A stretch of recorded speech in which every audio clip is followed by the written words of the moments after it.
gives me great pleasure to welcome the speaker of this session, Mr. Krishnan, to discuss on matters relating to service tax, which most of us are blissfully unaware of. We also have Girish. I would also like to welcome Girish. He's with Mr. Krishnan. He's an expert in his own right. Before Mr. Krishnan starts his presentation, I would request Inish Bhai to give a memento as a mark of our respect to Mr. Krishnan and request you all to applaud.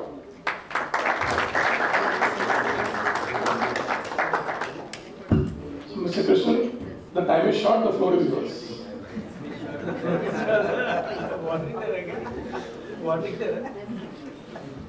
What's your warning? Nothing. I said the time is short, the floor is yours. It's not yours.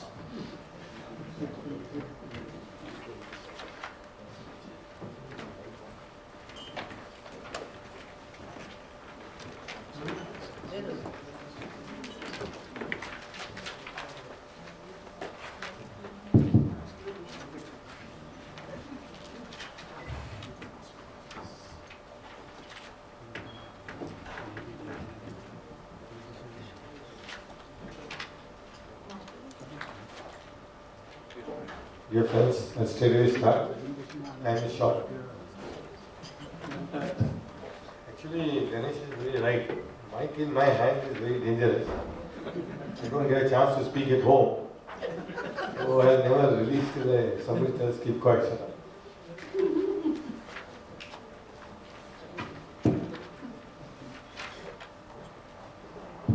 Ganesh, just to reiterate, my time starts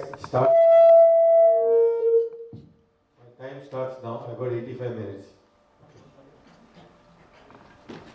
I've been given this topic because I'm told that this is a cross-border session on both on tax, transfer pricing, etc. Service tax is the topic for today, cross-border. And as it says in this, it seems in all these sessions, case studies are an important thing. So I was told you must also deal with issues. I had a big problem because the law itself will take its own time. So I said I'll be able to bring, handle some issues. The sum is small, if you have noticed, if you are able to see, because that is only sum. You can't deal with all the issues. And it is yellow because anything to do with service tax, the yellow is very important. In the Easter years, they said that you must pay tax only in yellow chana, not in white chana. Those who have paid white chana, they have lost the credit. They are racist, yellow is very important. Or maybe they suffered from jaundice. For whatever the reason, it is very important. So in all my presentation, the yellow means there is an issue. Okay? As regards all our presentation, I start with the A symbol. Okay, you know all movies A, U, A and U. Of course, it's only because the topic is totally complicated. As regards the color blue, well, don't expect anything. It's just my favorite color. Next slide. What's a cross-border? What we are dealing with is, what is liable for service tax is services provided in the taxable territory. It looks very simple. If it's provided in taxable territory, there's service tax, otherwise not liable at all. But it's not so simple. So what is taxable territory? Number one, what is provided? That is a bigger issue. So to be taxable service to be provided in a place of provision, to be taxable service to be provided in taxable territory. There is warm water. Now what is, if you see India, the taxable territory they say India, but minus Jammu and Kashmir. So if it is provided in Jammu and Kashmir, it's not liable. So India is India minus Jammu and Kashmir. That is taxable. That's to be understood. Next one. And they also say what it means. They have defined India, land mass, plus the territorial waters up to 12 nautical miles, including seabed, subsoil, airspace over, below and above. Continental shelf of India, an exclusive economic zone that is up to 200 nautical miles, plus installation structures and vessels in CSI and EEZ for prospecting mineral oil and gas. All these things are also, this is also in India. It is very important. If there is any oil rig or anywhere, that is also, you can consider this India. You can have a topic only on this. Let's not get too much focus. Assume that is what the region is India. Taxable territory. The real challenge is what is provided in taxable territory. Let's look at the next one. Cycle of taxation. That's most important. Services provided in India. What does it mean? What does provided mean? Does it mean performed in India? That is actually there is a service provided in India. See, when does the cross-border occurs? The service provided abroad, the service recipient in India, or the service provided in India and the recipient is abroad. These are the situations where the cross-border happens. But who is important? Is it where the location of service provider or the service recipient, or where the services are performed? There are three things for service: the provider, the recipient, and the actual service. Which of these things should be in a taxable territory? That is a challenge. It's not a challenge only in India, it's all over. You find this problem in the UK. UK VAT tax even today has got several cases which the law is right from 1970. Still the cases are there. So what is service provider in India? Does it mean perform in India? That is it provider centric? The provider in India is liable for service tax, period? Or is it that the service recipient, that is, it should be supplied? The recipient should be in India. It is recipient centric. The recipient in India is liable for service tax. You don't have to look at anything else. Is it so? So there is an issue. You see that a confused person, which way to go, and you see that the statistic officer, a smile on his face and a whip in his hand. So here the thing is a big challenge. This is the whole topic is about that. It could be both. That's why you got a supply of place of supply rules. Why it could be both? It depends on the nature of service.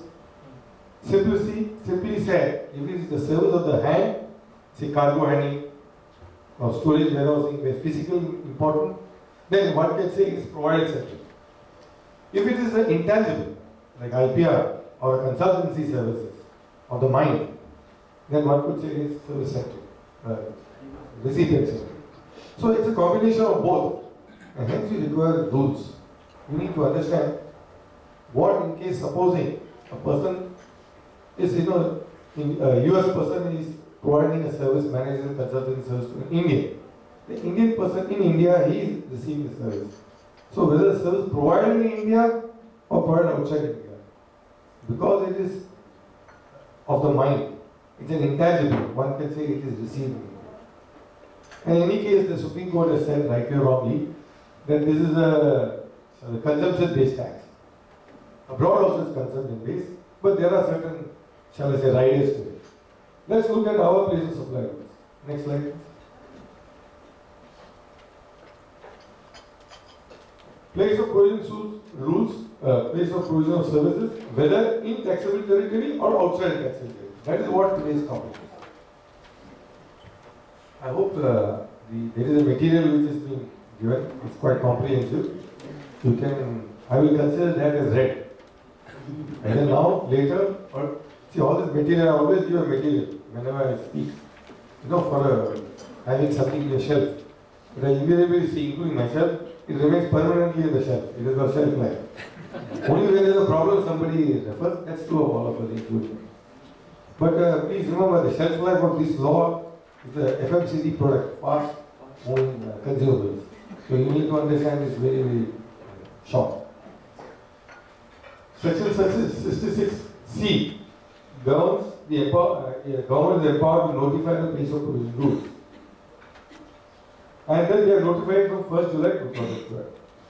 So you need to understand whether under the rules is provided in a taxable territory or provided outside a taxable territory. If it is in the taxable territory, it's liable. If it is not, it's not liable.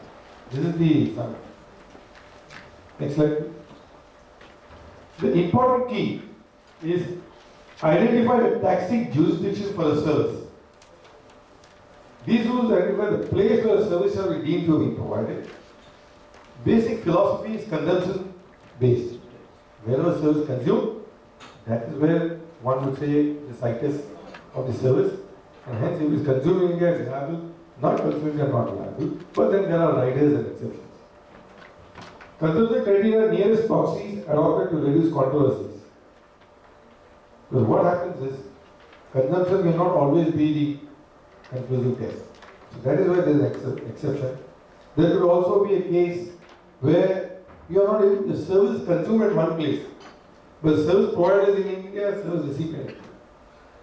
Take a case where the person say you are booking a ticket, the recipient is here, but the provider is somewhere in some other, say UK, and there is a UK website and it gives you the ticket. Or there could be also cases where provider and recipient both are traveling in a plane. They are in no man's land. In fact, not land at all, no man's air. Okay, the question is, where is it provided? Okay, where is the service utilized abroad? And the consumption is abroad. In fact, consumption is nowhere. So they say in such sort of cases it's very difficult. So we have to come to certain near proxies, certain axioms, certain rules, which will decide whether we should go by the location of the service recipient and not where actual services are being utilized. These axioms are very important going forward. So we may not say where the service is utilized, where is the service recipient located. Now located means not located at the time of service. It is general location, fixed establishment, business establishment, usual place of residence, all that. We'll see that. Then the export rules was abolished, import rules were abolished, and this place of provision rules which are neutral to import and export. The same rules. Earlier there were two rules, one for import of services, the other for export of services. Now it's a neutral place of provision. This is the most important axioms, standard things which we will go by. These are the basic fundamentals. Let's go to that.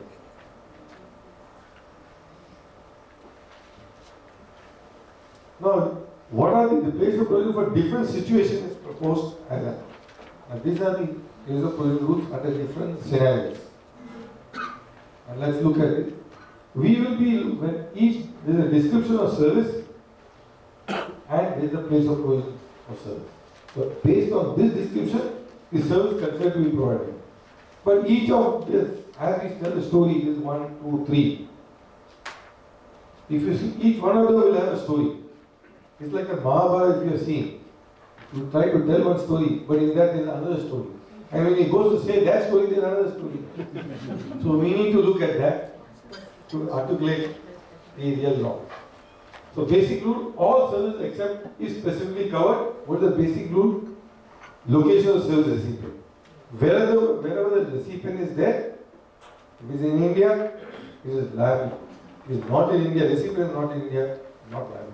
That is the basic rule. But the basic rule is subject to many other rules.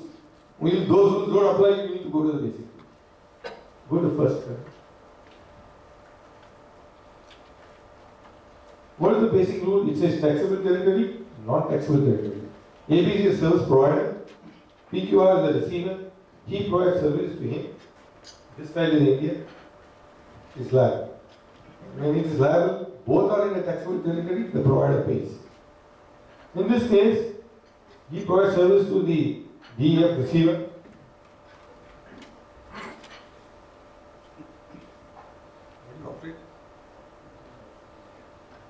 Is there a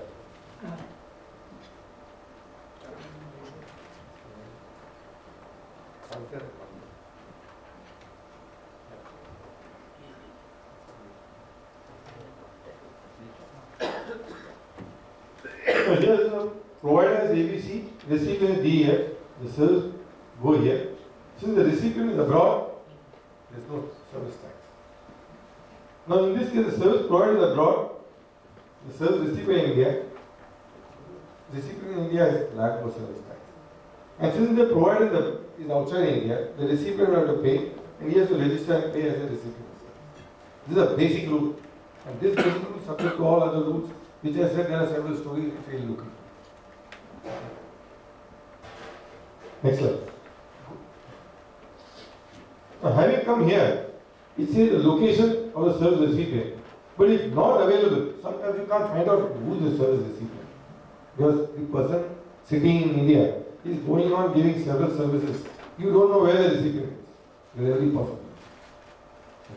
In that case, if not available, location service provider. This is the most important. Now, sometimes you don't even know who's the provider, who's the recipient. In fact, that is also very important. And then, what is this location? Does the law define what is the location? How do you determine where the service provider is located or the service recipient is located? For that, we go to the next story here. Because basic rule here is three things: location of service provider, location of service recipient, place where the service is performed. These are the three things, and the different scenarios you need to understand these three things. Who is the service provider and service recipient? Service provider, the person who contractually obliged to provide the service. By virtue of the contract, the person who provides the service. He may not be the guy to whom you make payment, possibly. But contractually, who should be providing the service is the provider. Service recipient, the person entitled to receive the service and obliged to make payment. This is very relevant. We take in the next example why it is relevant. So, provider contractually obliged to provide service, recipient entitled to receive service and obliged to make payment. Next slide. Well, you see, there are a lot of agreements where there is a global framework agreement. Where somebody take, shall I say, Microsoft in US has a global agreement to provide service to all the places all over the globe, say to General Motors. This is an example I take. And then the person in India will service provider, Microsoft agent in India will provide a service to the General Motors office in India. So this is a global framework agreement. There could be different methods, but at that time there is a challenge to understand how the service tax implications. Now take here, this is RR UK and this is CP UK. This is how the payment is going. So this person is a service provider. He has contracted to pay him for a global agreement for 1 lakh USD. Now this person, again, this RR UK, this person has got an arrangement with his branch in India, CL India. Okay. And in all India-centric work, this person will pay. This person who makes the payment, he's got also a branch in India or whatever location. So this person is supposed to take care of this person. And the India-centric part is 10,000 USD. Now how will it move? It's very important. See, this person UK to CP UK, he is giving USD. This person makes a payment to him, and this person, RR India, reimburses 10,000 to him. So really speaking, this person provides service to him. But as far as this person goes, the recipient of the service is this person. But contractually, he is concerned with this person. Same way for him, though this person is servicing him, the person who provides the service is with him. So you can see, next slide. You can look at this, who's providing to whom. Here if you see, so there is in this case, this is where the service being provided, dotted lines, India, UK. And this is where the CP UK provides the service to RR UK. And this RR UK provides the service to RR. What is the service tax implication? When he provides the service to him, recipient is abroad, not liable for service tax. When he provides the service to him, can the Indian entity say to the extent of 10,000, I will tax this person? But there is a provision, there is a notification which says, even if the concerned service in India, if provided abroad, recipient is abroad, not liable. So he will go out of that.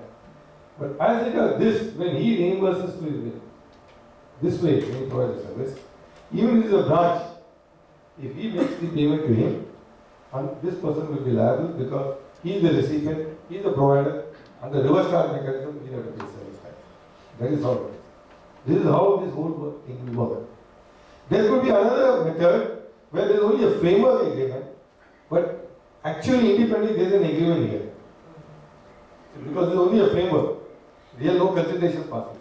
That will be depending on the independent country centric whatever agreement they enter. This person will tell this person you negotiate with him, and this is the parameter. And this person will say you have to provide service to him. The agreement will be these two. Then this issue of cross-border doesn't attract at all. And this person provides the service, this it will like. In fact, this may be a more simpler mechanism where the consideration doesn't move through all these things. So these are two scenarios. Next slide.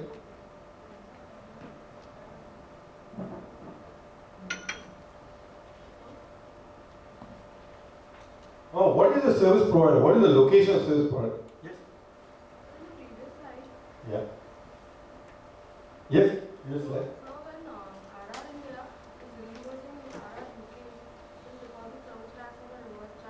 Yes. And then CP UK is asking CL India to provide services to RR India. Yeah. What is the implication there? The CL India, when it provides services, it's recipient in UK, not this person. Because contractually it is with them. And this recipient is abroad. So it's not liable. So that becomes export and Yeah. And this becomes export. Correct. Next slide. Look. Location of service provider. No, important is in order to understand what is the location of service provider. Because there is a lot of globally, there will be so many branches all over the world. You need to understand for that service, who's the service provider and who's the service recipient. So most important to understand the words location of service provider. You need to locate it.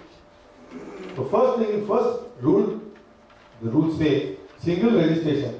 If there is a registration in India, then the premise is registered, that is the location. The provider is registered in India, that is the location. And if it is recipient registered in India, that is the location. Then if rule 1 is not registered, location establishment. And then it says, if he has a business establishment, we come forward to understand what is business establishment. If he has a location, if he has a business establishment like HO, then one would say he is located that place. If in India he does not have a business establishment, he is not located. If he has a fixed establishment, then if service not provided from B, the service not provided from the business establishment, like there could be business establishment in UK, and in India, he's got a fixed establishment in India, and the service is provided from India and not from UK, then for that particular service, the fixed establishment is in India. So that is where the service provider is located or recipient is located. So if you want to understand where a person is located, find out whether he is registered. If he is not registered, don't go to the route. Find out the location of establishment. Find out whether he's got a business establishment. If he's got a business establishment, then that is location. But however, he's got a fixed establishment, and that establishment is from where he is providing or receiving, then that is what is the location. If service provider is from more than one fixed establishment, because he may provide from more than one. He may have so many in India itself, so many in all over the world. Then you need to characterize, understand what is the nature of service. For that service, whichever establishment is relevant or directly concerned, that would be the location. It may not be so easy.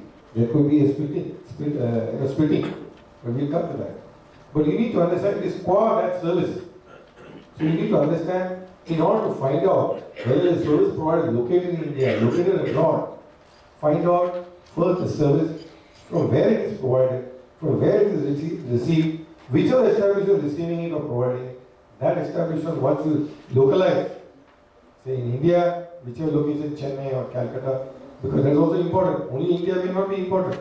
You need to issue a show cause notice of whatever reason, book him. So if he is located in Calcutta, only the Calcutta fellow is jurisdiction. And if he is abroad, he may go out of it. Then, just a minute, let me finish this rule. If no fixed establishment, he doesn't have an establishment, then the usual place of residence is important. Yeah, Ganesh? Whatever questions you ask, to that extent is extended. Please, good. Good. I wanted to explore the questions, not for the answers. So, what is the relationship between rule 1 and rule 2? There is a very rule. 1 and rule 2. Like your rule 1 is single registration. If I am registered for a premises, that becomes. Yeah, because if you are registered in India, then I'll catch you. Either, then there's no question at all. If you are not registered, then you need to go for these rules. Yeah, but for the particular service. Yeah. If it is from a fixed establishment abroad. Yeah. I am registered here in India for other service, for some other activity. Yeah. In that case, what happens? Then you're not concerned with that. It's all for that service only, Yeah. Ultimately, that's I am registered here. No, but understand one important thing is, they need to first understand the location of that company. So if the location of service provider is registered in India, basically you will consider it registered. Then only the whole thing will start. So if I am registered, I am stuck. Yes, you're stuck. So one more question. Yeah. So if a foreign company has a branch in India, I'm coming to the branch. The inter branch I'm coming. Branch, no, whether branch is considered a separate establishment. yeah, but Yeah. if the contract is with the foreign company and the Just hold on, let me finish the slide Yeah, of the branch and HO. You always are thinking ahead. My CPU is slow.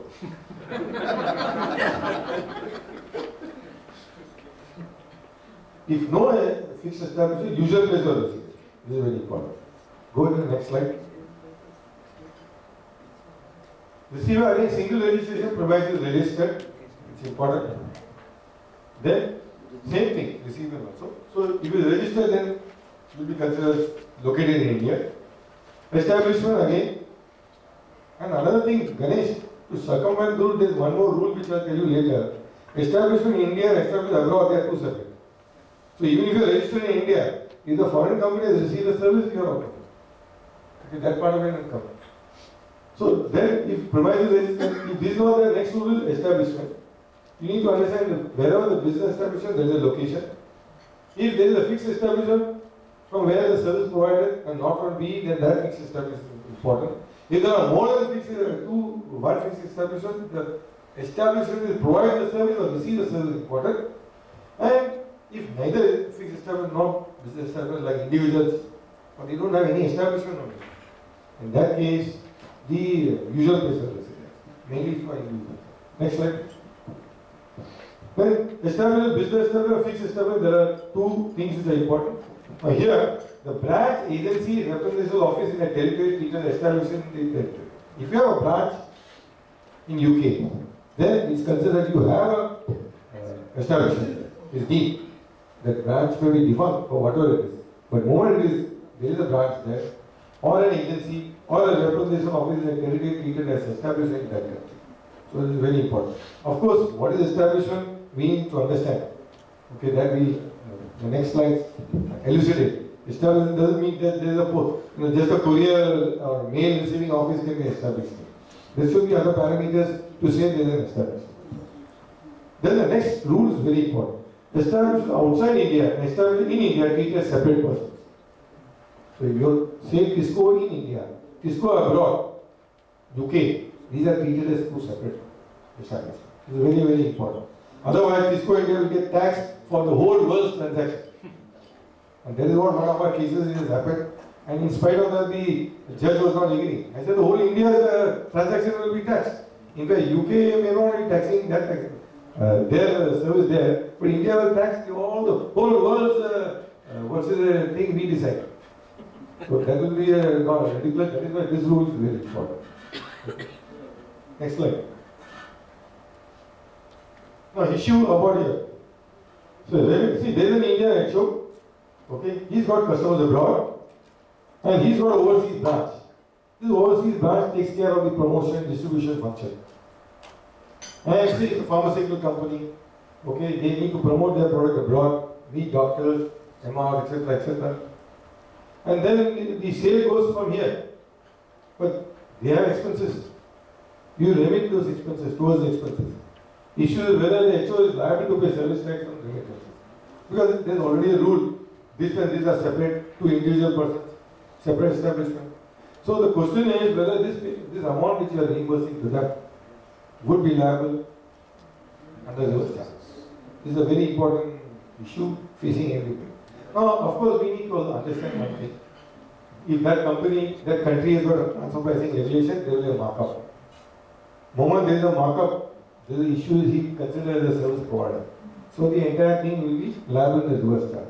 But please understand, reverse charge is much easier to handle because you pay reverse charge, you will get Sandware credit. Of course, Sandware credit is another litigation. That's a very big thing. By and large, you should call it Sandware debit. But they just don't want to give credit. Okay, and that is where, I relax Mr. Trivedi's suggestion. That for the lawyer, there is always a space. Litigation all goes right up to Supreme Court. So this is a very, very important thing on this Sandware. So reverse charge, yes. Because the moment you say in any forum to a government official, he says, what is your problem? Claim Sandware credit. Yeah, you claim, but life doesn't stop there. So people will try to examine first whether we can avoid this. Then only next is of claim, no? First you avoid. Okay, that's the most important thing. Like, confirmed bachelors, they say avoid marriage. Then only there is issue of domestic issues. It's not that I subscribe to the view, but I'm just saying, giving an example. So it's a very important thing. If there's a markup. If there's not a markup, do you have an argument? If there's no markup, because this country may not have a TP regulation. So it may say it's just this. There may be an argument, though subject to litigation. There may be an argument, really speaking, he is not a service provider. He is giving me the exact expenses. There is no service provider recipient relationship. There is neither some sort of a, shall I say, commitment that he should bring so many sales, so many things, so many other, because the moment there is a markup, there is certain service provider relationship. But here those sort of relationships are not there. We may be able to argue that really speaking, in effect, there is expenses. Fine, next slide. I hope that answers your. This is what you want to ask, HO? Mine was a reverse situation. That means there is a foreign company having a branch in India. So it will be two separate. No, and the contract with the Indian clients is with the HO. Yeah, the contract means The still. branch is only assisting in providing these services. So then it comes to that framework, global framework agreement. You need to quantify what is important. Is the contract important? Are we dealing with anything like that? Subsequent slide. Let me see. I'll see whether. Next slide. Location service by receiver, business establishment not defined. So left your imagination. Of course, the education guide. There is an education guide given by CDC to educate you. The thing is, I hope it educates them also. Yeah. Education guide clarifies because why I'm saying. It says it's not binding on the department. So the idea is to only educate the SSE. Education guide clarifies where essential decisions for management of business. Where you make. And functions of central administration carried out. So virtually you can say head office. So there can be only one B. See, in UK WAC is very clearly specified what is the business there. Next slide. Fixed establishment not defined. So first thing is for fixed system, you must have a place. This yellow is very important. So there is a place. Having technical human resources, that is people. You must have people also. Necessary for providing receivers with a degree of permanence. Because it is fixed establishment. Moment there is an establishment, you need a place. Place could be rented or whatever. It need not be its ownership. And there should be also people. There cannot be an establishment without people.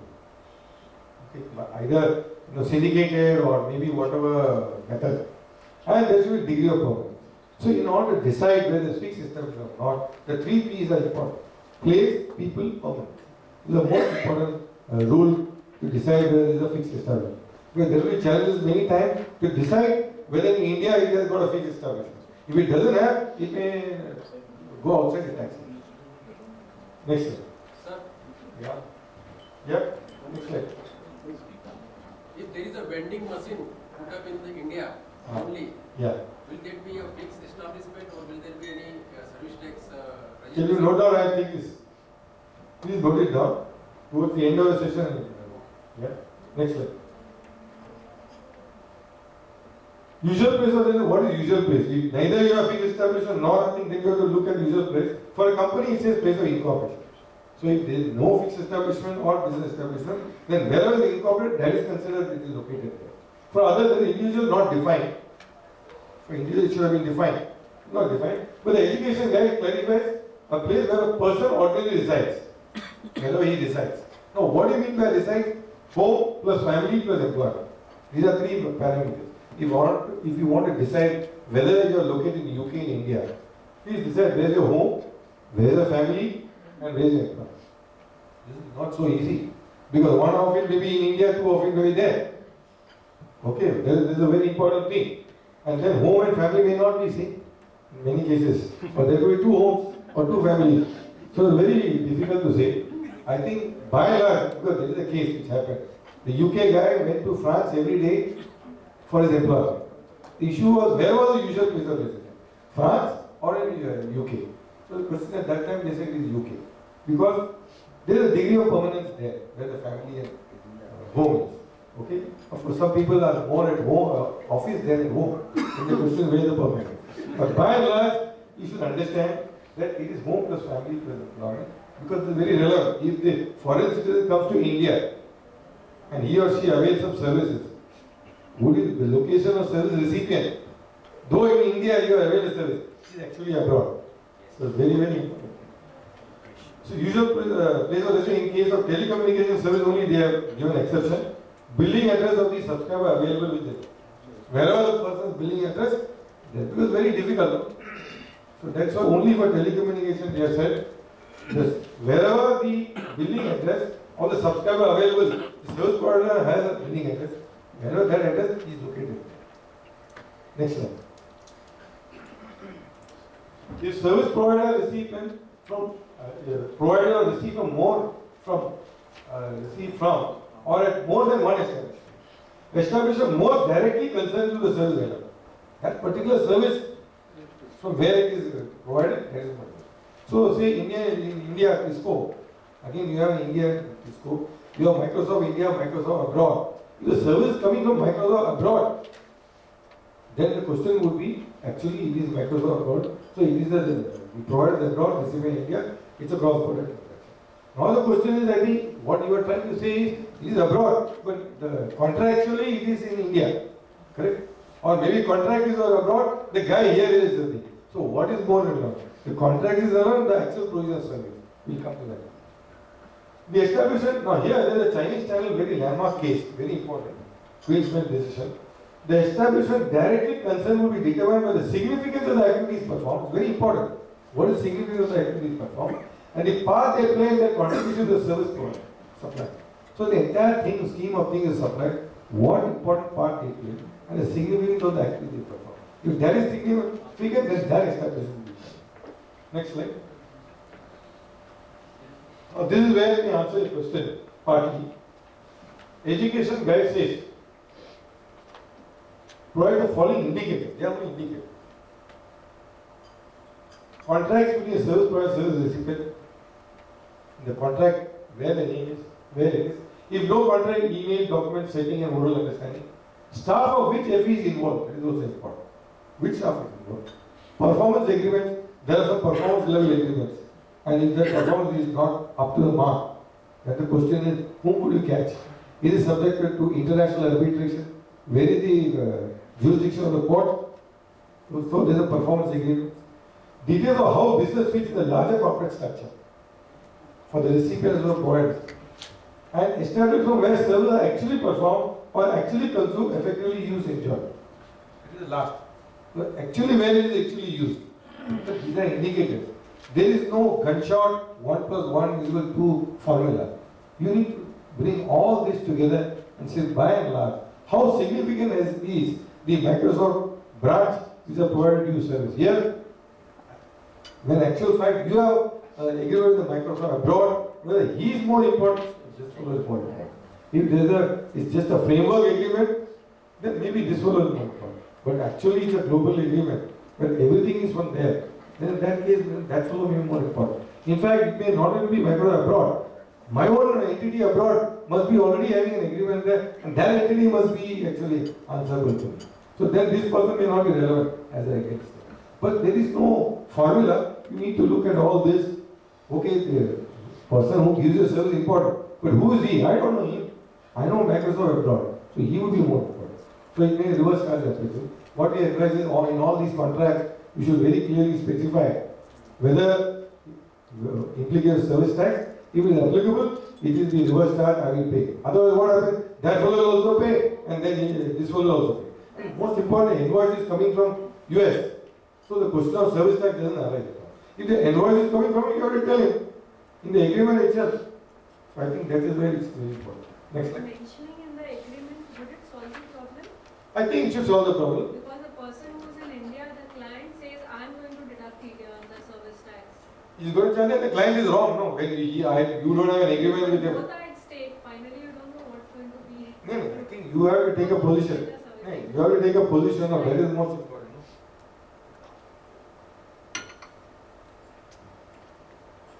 Next slide. Go back. So, coming back, in order to decide, see these are the parameters you decide again, based on the general proposition which we said. Next slide. So I think the first challenge would be to understand where is the provider service recipient located. Right? We finish the story, we go back to the original thing. So in order to decide the basic rule, find out where the recipient based on the rules which we said. If he is located abroad, not liable. Only if you can't find him, then the provider, if he is in India, is liable. Performance-based service, there are something called performance-based service, which the location is where the service performed. Let's look at that. Which one? Performance-based service, POV, location of performance service, two types.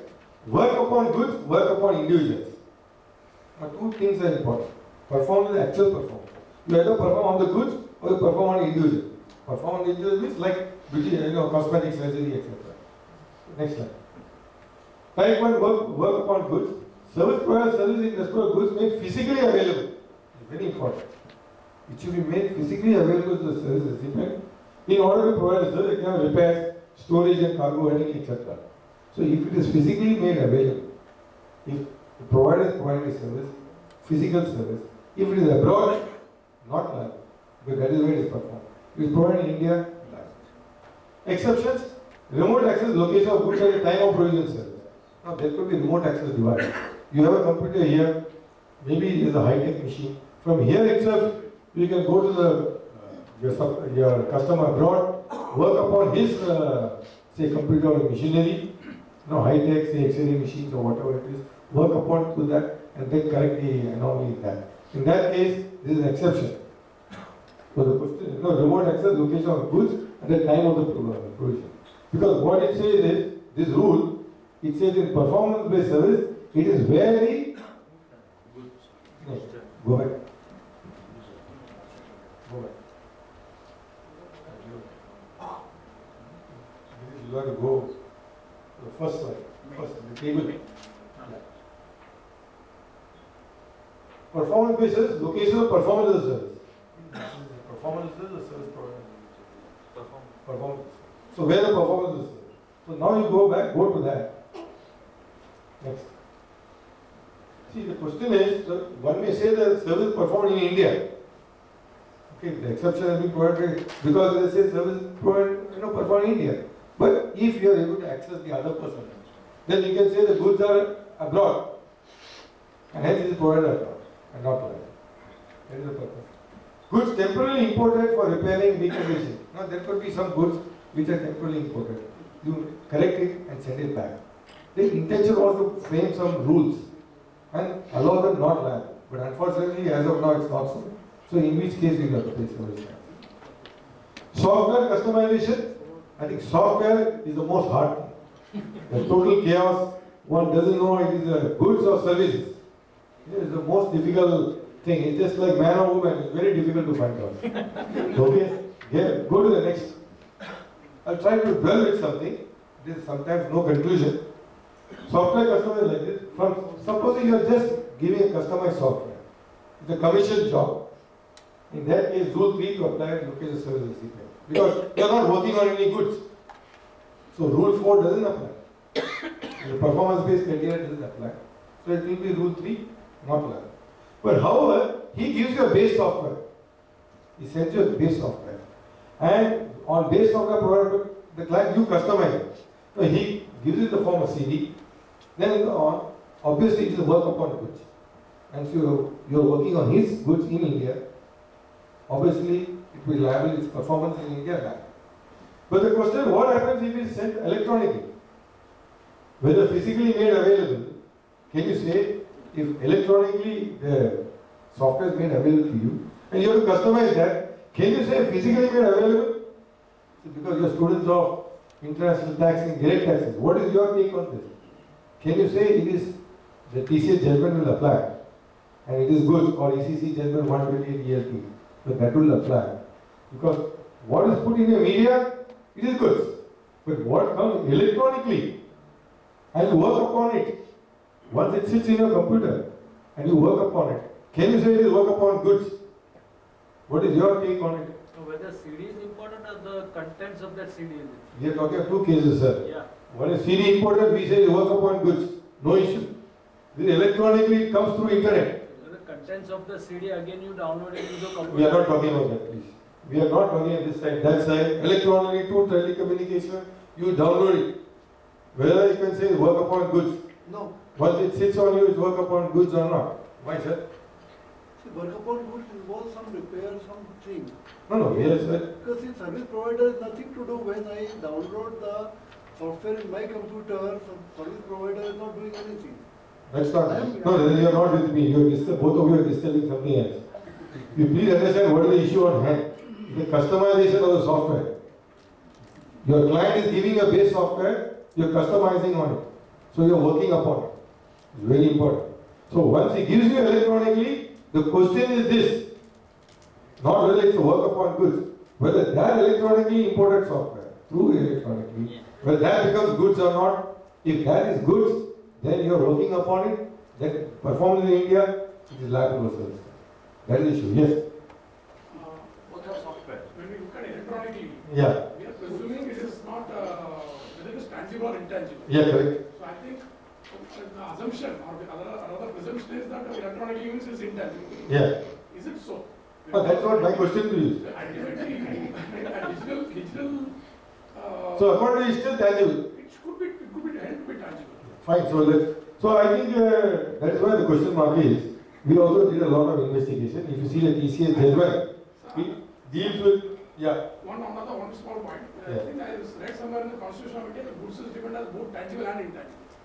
Yeah, but I think we need to look at goods as it is defined here first. The law is there, but if you look at a TCS judgment now, why it said this is goods. As regards this, though it didn't comment, but it referred to various American case laws. In America, there are several judgments, like Supreme Court of Louisiana in one of the case said that this is also goods. But some other judgment says that this is not goods. And this was in the Louisiana, it was in the context of tax itself. But in the other judgment, it was in the context of insurance, whether that is goods. Because only goods were insured. But there also there were three judges. One judge dissented, but the dissenting judge is interesting to read. He still says it is goods. There cannot be any difference. So there are also several judgments were quoted, and still there is no conclusion whether it is goods or not. But I think the vehicle, way it is, the medium cannot change. Once it sits in your computer, we feel it is a good case to say it is still good, even though it is coming electronic. But then we try to look at also how does it come, electronic waves, whether it comes through that thing, whether it has a character of goods, all that thing we examine, and we feel it can be still considered as goods itself. But there is an issue here. ISODA case is there in Madras High Court, which has given a different meaning, but then he has kept silent on many things. So the unfortunate part is still a big question mark. Next one. Performance work upon individuals. So what happens about the service provider individuals physically present in their personal capacity or on service recipient's behalf? Now beauty treatment, plastic surgery, health and fitness center, classroom teaching, etc. Now forget about where the service provider is located, where the recipient is located. Say SUS International, you will say usual place of residence Switzerland and is located abroad. She comes to India. Okay. She receives the service. The rule 3 cannot apply. They will say no. You have received beauty treatment. This is the work upon individuals is performed in India and hence not right. Sorry, this is very important. This is personality based service. Now here it also says look at classroom teaching. In classroom teaching will be covered. But what happens to video conferencing? online teaching through video conferencing? What would be, because there the person is not physically present. So the UK VAT says distance learning is not classroom teaching. The UK VAT. So if you are through video conference, you are teaching somebody abroad, one can say that person is not physically present, and hence this is recipient based, not graphical service. Because though it says classroom teaching, work upon individual, etc., but even then, video conferencing, one may say it's not classroom. So here there could be some issues, but they all will be small amounts. For all you know, at this point the focus may not be on this. In fact, there is an education guide as an example, even the models come to India and there's work upon them, so called. Okay, now the contract will be with the model agency. Now here, though the agency is abroad, but since it is this, you are working on the model and it is on behalf of that, one would say it will come under this, and since the model gets a facelift in India, it's work upon individuals, it will be liable to service tax. So after all, who is the model? Is the agent of the media agency abroad. Next slide. Then you come to service. See why all this problem is there, because you can't just go by the basic rule. That is the whole problem. And this is universal. This is there in UK VAT too. But in Australia, there are some 10 pages. If a foreigner goes there to have a haircut, what is the, whether it's liable or not? Okay, anyway, I didn't feel necessary to look at it. What is it? Service relating to immovable property, let's look at it. It is the location of immovable property which is important. Place of location of immovable property. Service directly in relation to immovable property. Construction service remotely connected, not covered. Example, real estate feasibility study, advice, that is not covered. See, the construction service covered, but somebody in India is giving a feasibility report, okay, to a person abroad. Okay, and it is concerning Indian real estate itself. The study of Indian real estate, whether you should invest or not. That will not be considered as immovable property base. That will be still locations abroad. The basic rule, the default rule of Rule 3 will apply. Service provider experts, legal, civil engineering, valuation, this is all legal documentation for the thing. If the property is in India, it will be liable to service tax. Property abroad, not liable. Estate agents, the provision of accommodation, hotels, inns, guest house, that's all where the property is related. Grant or rights to use immovable property. Service for carrying out or coordination of construction work, architecture, utility. All these are property related. Wherever the property is related, it will be taxed there. Yes, anything? Sir, oil rig is a immovable property? Oil rig? Why not? Come to. Cattle is said to be immovable property. Huh? What is immovable property? Cattle, animals. I don't think so. Cattle is. That means livestock are excluded. Livestock. I know. It's not immovable property. No, but livestock are excluded. Give me an example over here. Servicing a livestock. There could be. I mean, you say services on individual or on goods. So livestock are excluded. So you mean that somebody sends about 100 cows to India for treatment. The question is whether it is liable or not. Frankly, I have an example. Huh? Vet services are exempt in any case, so don't bother over it. Vet services are exempt. Go back. Actually, we missed the bus. No, main thing is something exempt. Why look into all this? After doing all this, we will see. Service related events, location where the event is.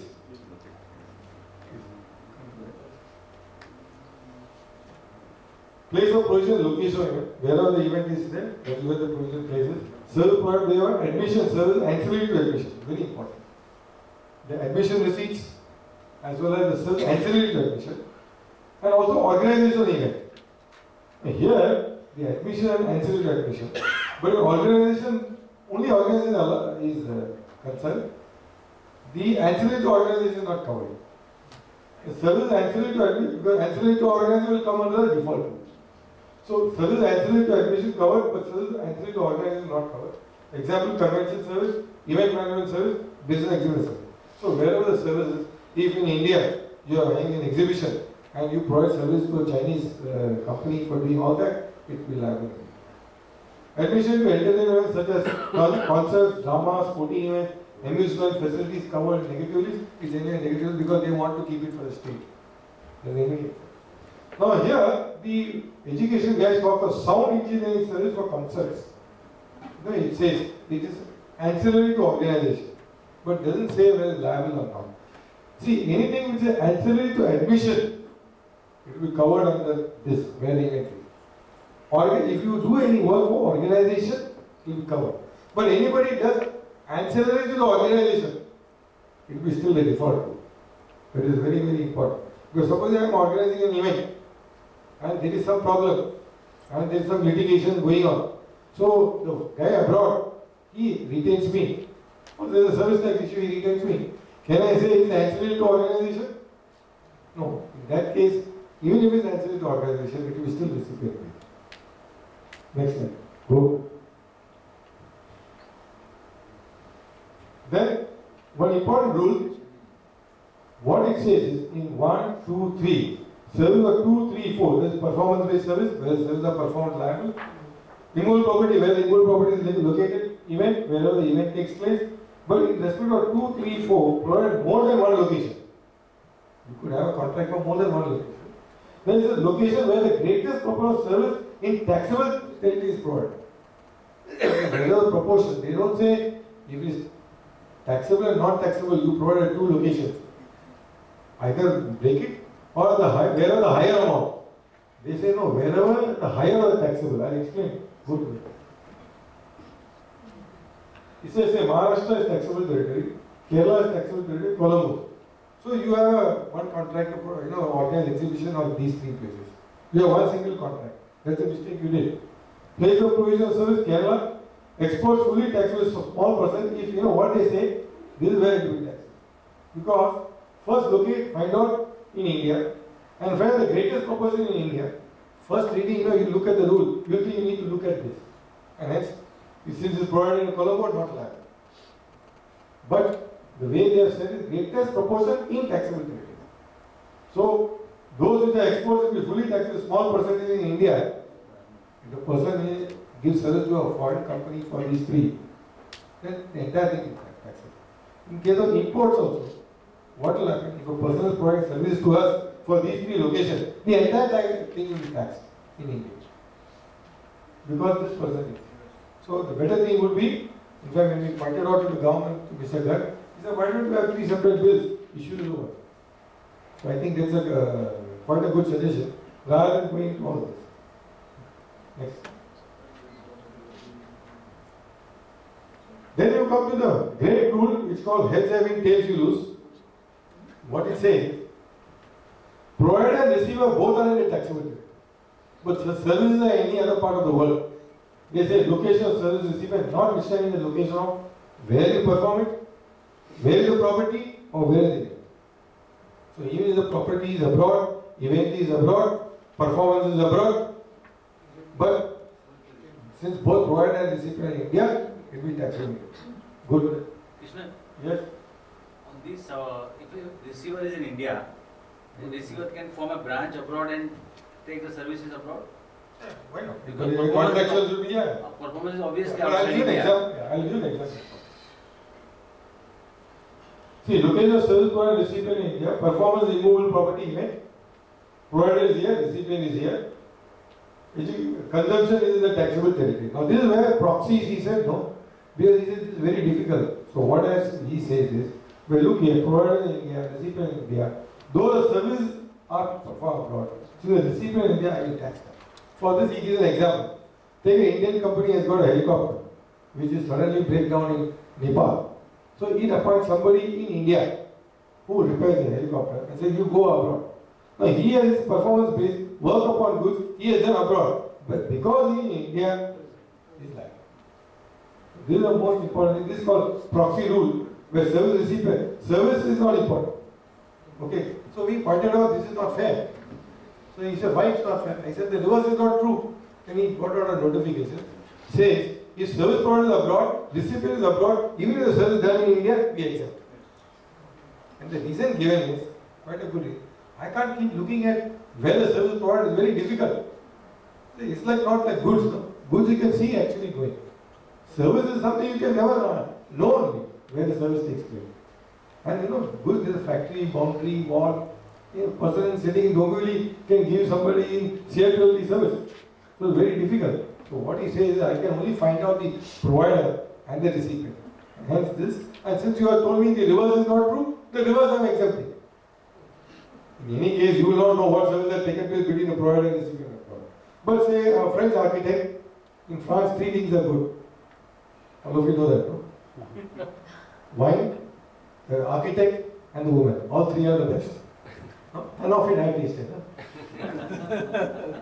Now the French architect for an immovable property in India, okay, if he has a contract with a US guy for a US embassy building, then that is not allowed.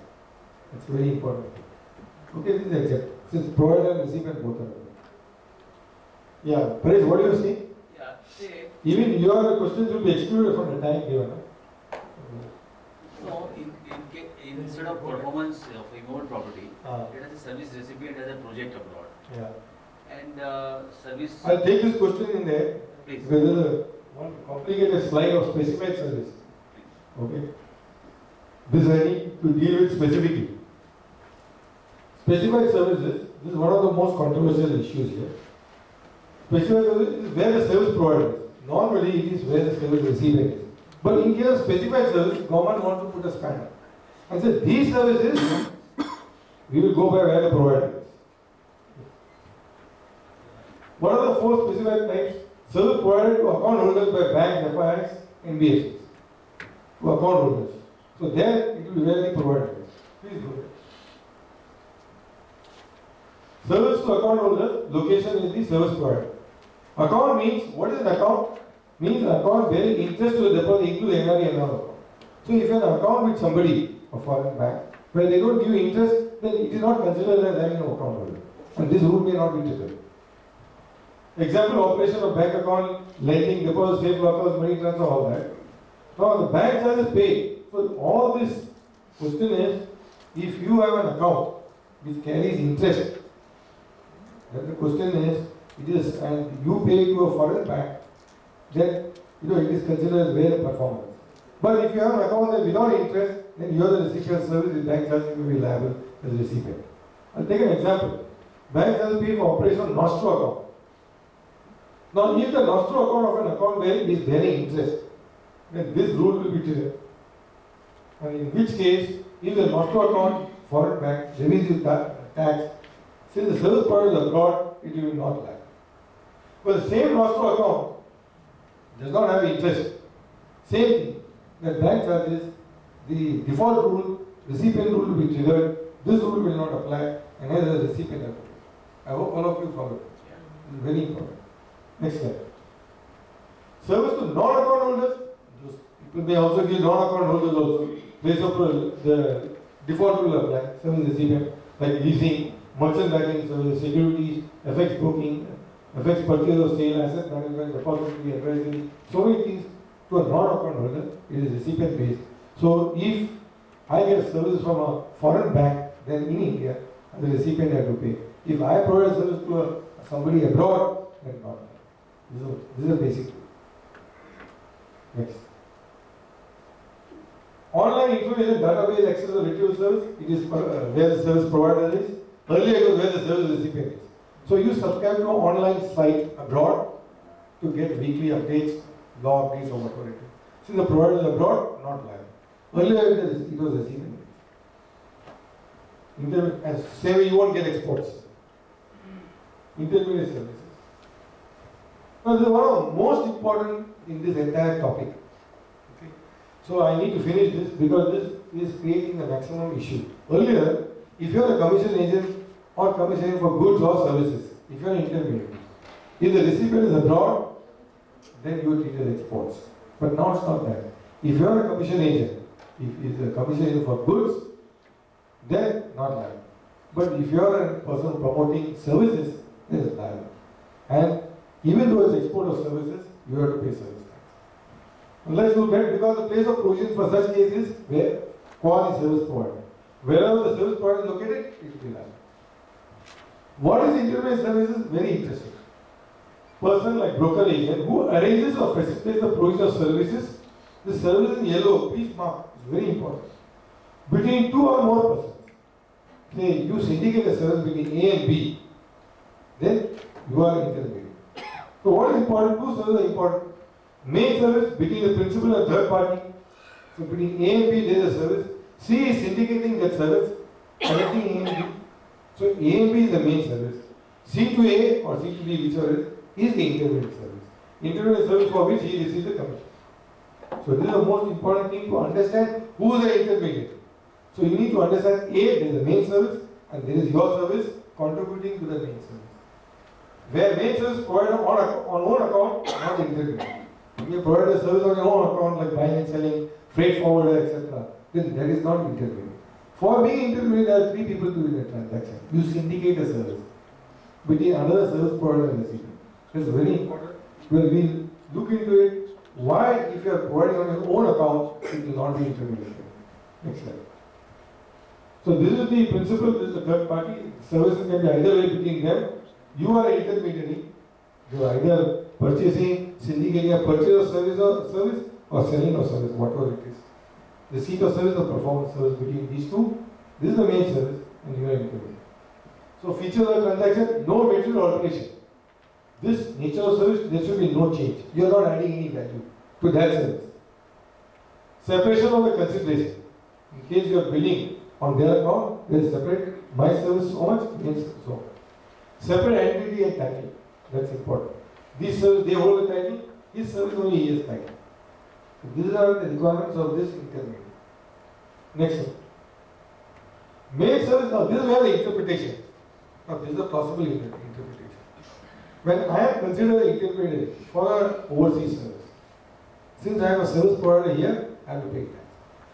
But can I say that if that service, after all it's a service should be understood not under normal law, service as per the definition under the service tax law. So under the service tax law, if that main service is not a service, I can say I am not an intermediary. This is one plausible argument. Okay, and quite a good argument. Main service to be a service as per section 65B44. It says what is that service? It says some are deemed to be service, some are like negative list. If that is negative list, you syndicate a service which is negative list, you can say you are not intermediate.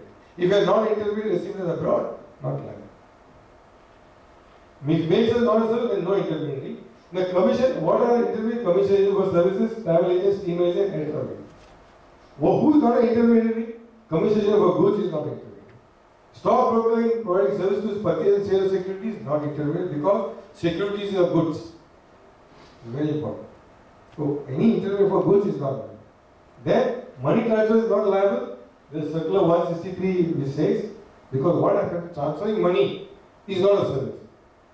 Principal to the main other service provider, that is not a service. So I being an intermediary there is not a service.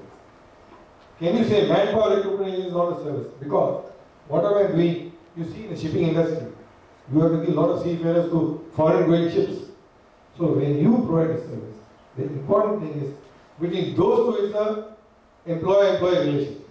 Employer-employee relationship is not coming as a service. A service definition. Hence you have syndicated that service. So you can say, I am not an intermediary for service under the service tax law. And hence, this will not come. This is a plausible argument. Okay. Now the issue is, what happens to orders of works contract? Works contract, what is works contract? Actually it is a service contract. But our declared service says, there is also a goods component. So what happens if you syndicate a works contract service? The goods part is also there, service part is there. Nobody can break it. So there is an issue. Okay, there is no answer unless somebody really breaks that also. For the worst contract only to break his service into goods and service is a big thing. Imagine for an intermediary that he has to break the other fellow's contract to the next person. So unless there is complete transparency, I think it is good. It will be treated as a service. Because the team service is anyway. So moment is an intermediate service, is service provider. Next slide. I already did. Freight forwarder. Just tell him he's going on talking. Okay. If he wants to speak, he can come and speak. Everybody thinks he knows service taxonomy, you can speak. The biggest disease, man's biggest disease is the mobile. Freight forwarder acts on own account. Now, this is a very important thing about freight forwarder. You see freight forwarding companies, logistic companies. It's very, very difficult to understand whether they're acting as an agent, intermediary, or their own account. Now, many of the shippers say, well, look, I'm an agent of so-and-so line. In that case, he's an intermediary, it will lag. But many of them, the line keeps changing. The shipper gives it to the logistic company.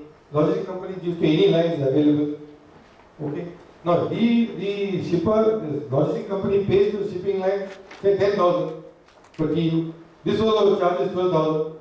So he is not acting as an agent, he is acting on his own account. But the problem is, the bill of lading still comes to the shipping line to the shipper. So the issue is, have I acted as an intermediary or have I acted on my own account? Now, if you are a multimodal operator, then if you are a logistic company, you will give an MTD, multimodal document. You write from the day you pick up the cargo, say a factory in Gujarat, till you give in Germany, Düsseldorf. There is one single contract and there is one single MTD. In between there could be road, rail, etc. there. In that case, you can say you are a freight forwarder. And freight forwarder is acting on his own account, he is not intermediary and it may not be liable. But the question is he acting as an intermediary because of the bill of lading? Here we did a lot of research. World over there is confusion whether the freight forwarder is an agent or not.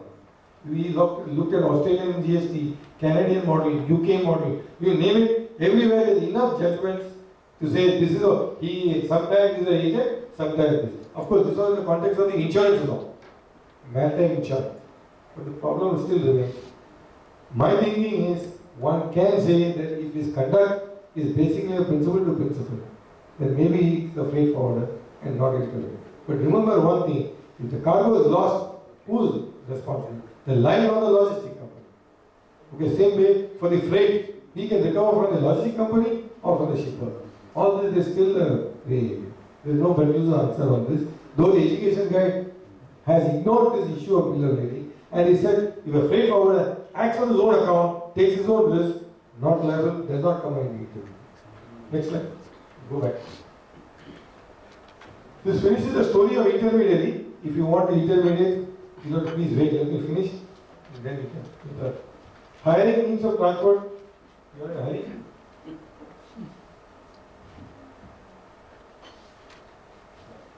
Hiring means of transport up to a month.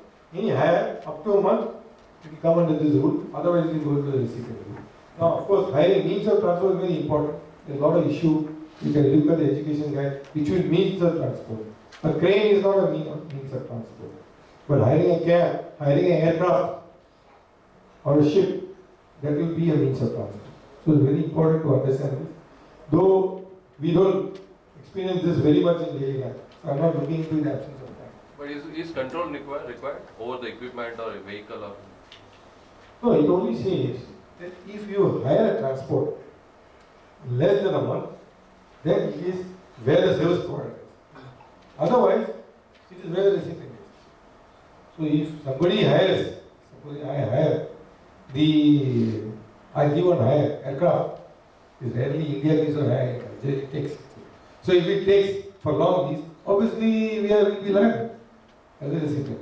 Of course, we need to look at what is that 10% rebate and all is there, that's a different issue. The whole idea is to find out the location of service provider, location of service receiver, and where the service is done. And then look into all those rules, which rule will apply. Some rules say you need where it is performed, some rules say where the provider is, some rules say where is the recipient.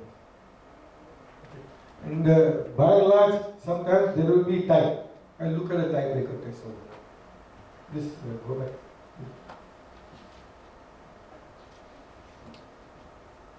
Then goods transportation service other than by mail or by road is where the destination is.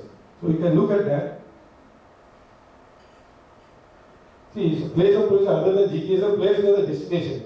So in case of say ocean transport, if you transport from here and the destination is abroad, say ocean or air freight, not that. because the destination is abroad. Location is supposed to be there. So not allowed. Then what about import? Technically, as per place of provision rules, it will be liable because destination in India. This rule says where the destination. But for this, they are given a specific exemption. So export and import of freights, no, both are not liable. Imports are covered under negative. Of course, the goods transport service is the place of provision, location of person where the person liable to pay tax. Now the question is, anybody who pays freight to a GTA, he is liable to pay. So wherever he is located, and if he is not located in India, then where the goods transport is. So either way he is liable. If a person is liable to pay services located in non-TT, then GTA will be liable. Next slide. If this is a thing, if there is a GTA, he is in there, if he is supposed to pay, person liable to pay freight, the GTA is liable. Otherwise, either way, GTA will always be liable. Go back. Because generally in a GTA, the person is liable to pay freight, he has to pay service tax. If the person liable to pay is abroad, then they say we can't find him, so let the GTA pay. GTA is the location of the person liable to pay. Passenger transport is a place of embarkation or continuous journey. What it says is in case of aircraft, this thing, wherever you are embarking, you will be liable from there. It will happen. Of course, if you have a Delhi, Bangkok, and say China ticket, then Delhi you embark, and hence you will have to pay service tax on that. Of course, if there are two things, that there is Delhi Bangkok ticket, another Bangkok China ticket, you get down at Bangkok, then only Delhi Bangkok sector will be. The service on board is very interesting on a convey, first scheduled point of departure. So whatever you take, it takes off from Delhi, and there is a service provided in the aircraft itself, catering service, there could be internet, whatever the service is. The question is whether that is liable. It says there was the first scheduled point of departure. So if the departure is from Delhi, then wherever the flight is, it will be liable. But suppose departure from Bangkok and it is still in the Indian air, then it will not be liable because the departure is from Bangkok. Now what about tiebreaker route? Supposing something comes in more than one, it says the later rule will apply. So first you apply this, then apply this, then apply this. None of it is there, then only go to the recipient. So this is the most important. This is a tiebreaker rule. Next slide. Now the other thing is, there is no DTA in India. UK VAT भी लगेगा, this also there is no DTA. Now there's section 91, knowledge to income tax, which says that if you are paying tax there, you don't have to pay tax here. This is one big problem. So the central government says it will notify any description of service or circumstance in which the place of provision shall be the place of effective use and enjoyment or service in order to avoid double taxation. He says we will notify something that wherever the effective use and enjoyment. No, what is effective use and enjoyment? That's a big discussion. You can have 3 days seminar on that. UK VAT is still grappling what is effective use and enjoyment. So the problem is still there. As far as I understand, it's almost 2 years. They have not issued anything. I had gone for case of tour operator where I said the outbound tour is also you are taxing, inbound also is taxing, so you cannot tax because UK is already taxing some part of it. So then he said, they know how to put you off. He said, okay, fine, give us a detailed note. We gave a detailed note. Then he said, no, go to all the tour operators, give me all invoices. Give me specific invoices, UK invoices, this invoices, that invoices. By the time the tour operators got tired, they said, rather we pay tax, anyway we are getting 75% abatement. So pay 25%. So as far as I know, this is a very good rule, but as this remains in the statute, no rule has been used so far.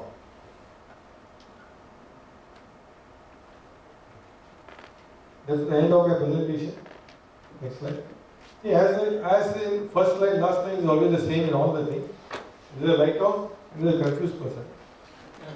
Whether I have confused you or thrown some light, anyway, not this light because there is no light here. That's for you to judge. But you also understand the law is also revolving and evolving. It's not only my fault. It's a bit confusing. As regards this thing, according to me, there are 2 minutes. This is my calculation. In fact, 3 minutes. So, if there is any, that one question, what did you say? That vending machine. Yeah, vending machine. The vending machine can be a... The vending machine is, are you saying a foreign operator keeps a vending machine in India, in the airport say? Yes. I can't think of a person putting a vending machine in India without any branch, any establishment, any agent, any representation. Right. Please give me some example, then I can. Let's not discuss in vacuum. As it is real life situation only, it become a vacuum. So please give me an example that such a situation, this particular vending machine. There has to be somebody in India now. The fellow will not be monitoring from abroad a vending machine here. Okay? Whether it keeps fruits or whether it keeps cold drinks or paper machine or whatever it is. If there is a life situation, I am game for it. Please tell me, can you give me any example? Under treaty, this concept is that vending machine is a permanent establishment. That is Ah, why I okay, asked. okay. That is okay. But the question is, here you want to tax the service. The question is, what are the tax implications? When you put a vending machine, the airport authority, somebody is going to charge service tax on the rental. So you want to now understand whether I have to bill in India or bill the foreign guy. Correct? The issue is that now question is, there will be a person in India who will look after vending machine. So I will charge it to him. Then the vending machine, is it giving service? It's only giving goods, no? So unless there is a service tax implication, please don't replicate income tax issues here, because I have zero on income tax. It's not that I am great on service tax, there at least I am 0 to 2, in a scale of 0 to 10. It's just no 0 of tax. But if there is something, I am game for it. Any other question which was left out due to lack of time? Sir, the remittance for expenses to the branch. Yeah. Abroad, you raised that point. Yeah. Whether there is a reverse charge No, liability. remittance, if there is a markup, there is no issue at all. If there is no markup, then technically if you look at the service tax department, they want to tax. But what you need to look at is, it's not a framework agreement. It is my branch, I am keeping a track, it's a reimbursement of expenses, and there is a provision in the reimbursement rules. If it is actual reimbursement, then it should not be liable. Second thing is, there should be a service provider relationship. He has got no service level expectations. Whatever he says is this. And assuming he is an agent can work under the contract law without consideration. So when there is no consideration, there is no service level expectation. One can argue that it is not towards any. You have to argue that it is not towards any services. That is the most important. If the department say no, there is a service.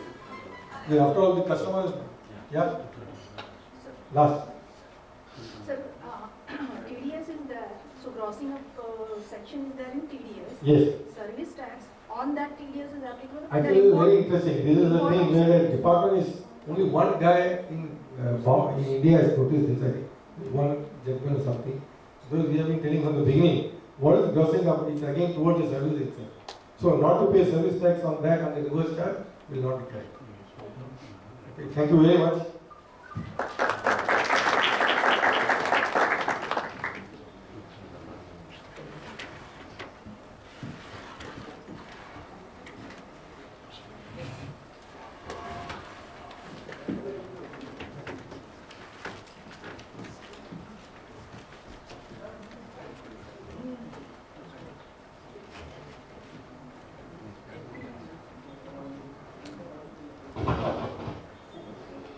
Respected dignitaries on the dais and my dear friends.